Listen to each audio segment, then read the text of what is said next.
Outlook 2013 vous permet de modifier l'ordre d'apparition de vos messages dans votre boîte de réception.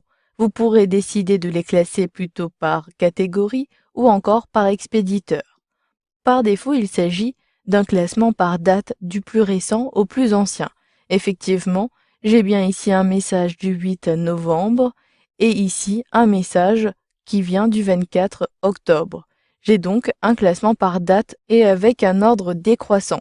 Ici, si je souhaite plutôt avoir la date la plus ancienne au début, je clique tout simplement sur le plus récent qui apparaît en tête de liste. Si je clique une fois, j'ai maintenant le message le plus ancien qui apparaît au début. Mon message Fanny Dubois a bien été ici mis en fin de liste et il s'agit bien du 8 novembre. J'utilise la barre de défilement ou la molette de ma souris pour accéder au premier message qui a été ici reçu et envoyé le 8 février 2012. Si je souhaite maintenant plutôt avoir un affichage par expéditeur, cela est possible. Vous le voyez, vous avez une flèche entre non lu et le plus ancien. Si je clique sur cette flèche, j'ai ainsi un menu contextuel qui est apparu. Pour l'instant, date est cochée, mais si je souhaite avoir par expéditeur, je coche 2.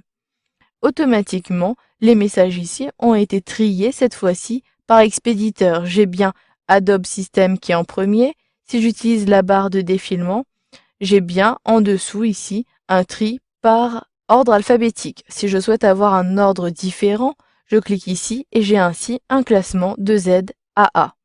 Si je clique à nouveau, je peux décider d'avoir les en-têtes avec le nom de l'expéditeur. Pour cela, je clique droit au niveau de l'en-tête ou sur le menu déroulant et j'ai ainsi la possibilité d'afficher dans des groupes. Si je sélectionne, j'ai ainsi le même tri qui est apparu, mais avec une information supplémentaire. Je peux ainsi décider de masquer certains expéditeurs. Si je ne souhaite pas avoir ce groupe visible, je clique ici sur la flèche pour réduire l'arborescence. Si au contraire je souhaite le faire apparaître, je clique pour déployer l'arborescence. Vous avez également d'autres tris. Si je clique droit, vous pouvez également regrouper par catégorie, par taille ici, par type, par pièce jointe et même par importance. Je sélectionne ici les catégories. Automatiquement, vous avez ici les objets qui sont sans catégorie, mais si je réduis l'arborescence, j'ai ici la catégorie collaborateur et la catégorie homotique. Ce tri peut être pratique si vous souhaitez repérer plus facilement certaines catégories. Pour revenir à un affichage par défaut, il me suffit cette fois-ci depuis le menu déroulant de sélectionner la date et je peux ici sélectionner le plus récent qui est ici l'ordre par défaut.